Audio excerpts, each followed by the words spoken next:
ஒரு 35 வருஷமா இங்க தான் இருக்கிறோம். அம்மா, அப்பா, தாத்தா, பாட்டி காலத்துலேருந்து இருக்கிறோம்.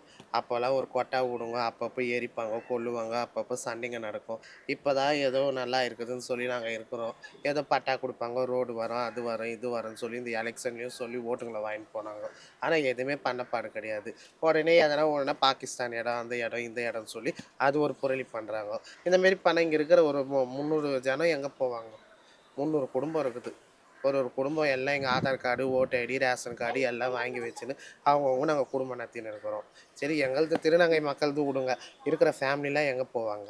சொல்லுங்க. எங்க வாழ்க்கை எங்களோட முடியுது. இது சொல்லுங்க. எப்பம்மா உங்களுக்கு தெரிய வருது பாகிஸ்தான் லேண்டுன்னு? இப்பதான் ஒரு 1 வருஷ காலமா தான் இதெல்லாம் எங்களுக்கு தெரிய வருது. அதுக்கு முன்னாடிலாம் நாங்க நல்லா தான் இருக்கிறோம். நல்லா தான் வீடு கட்டணும். நல்லா தான் வந்து வாங்குனாங்க. வீடுங்கலாம் வாங்கி அப்ப இருந்த ஆளுங்கலாம் வித்துட்டு போனாங்களோ இல்லையோ தெரியல. ஆனா பழைய ஆளுங்கலாம் அப்படியே இருக்கிறாங்க தான். பக்கத்துல ஹவுசிங் போர்டு கட்டுனாங்க. அதெல்லாம் குடுப்பாங்கன்னு பார்த்தா, அதுவும் குடுக்கல. அளந்துட்டு போனாங்க, போட்டா புடிச்சாங்க, இடம் தரேன்னாங்க. எல்லாமே சொல்லின்னு தான் இருக்கிறாங்க. எல்லாம் ஒரு கண் துடைப்பு. வராங்க இந்த மாரி உங்கள மாரி வந்து ஒரு மைக் குடுத்து பேசுன்றாங்க. அது அவ்வளோதான். அத பார்த்துட்டு ஒரு கண் துடைப்பு மாரி ஆயிப்போகுது.